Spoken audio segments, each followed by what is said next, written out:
What's up everybody, it's Bucky and welcome to your 30-second PHP tutorial.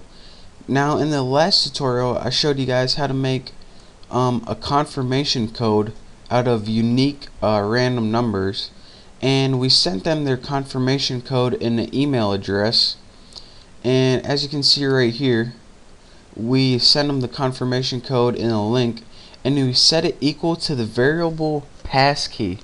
So now once they click that link, I'm going to be showing you guys what happens now. So the first thing you need to do is go ahead and make a file called confirmation PHP. Since when they click that link, as you could see, if I can find it again, it's going to take them to a page called confirmation PHP. So that's what we want to be building today, that confirmation page. So let's go ahead and delete this old script. And in this tutorial I'm going to be working on the confirmation page, as you can see.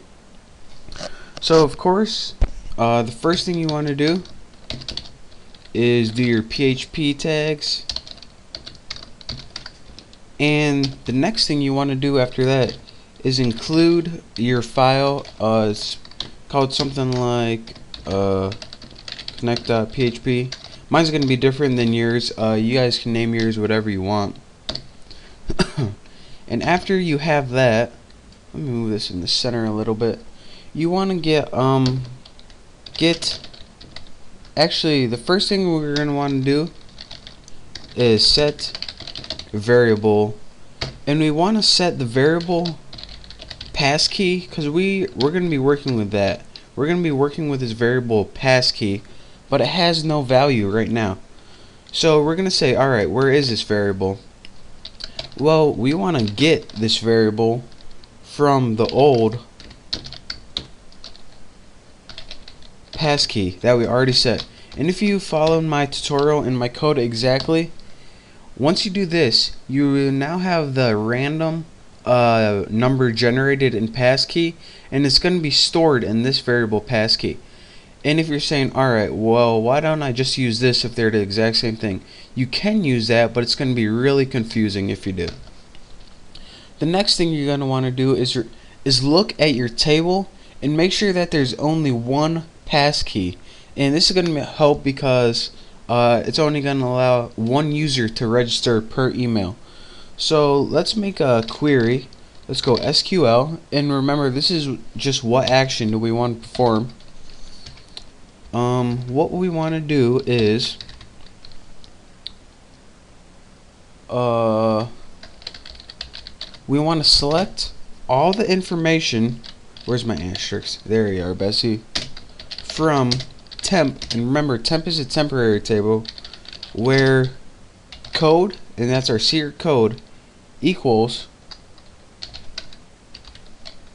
the variable passkey. So again, we want to look at our table, our temporary table, and select all the information from where the code, our secret code, equals this. And remember, this is the passkey right here. So this is going to allow for one user to register per email. And of course, we need a result. And let's make this SQL1 and result1, just so I don't get confused.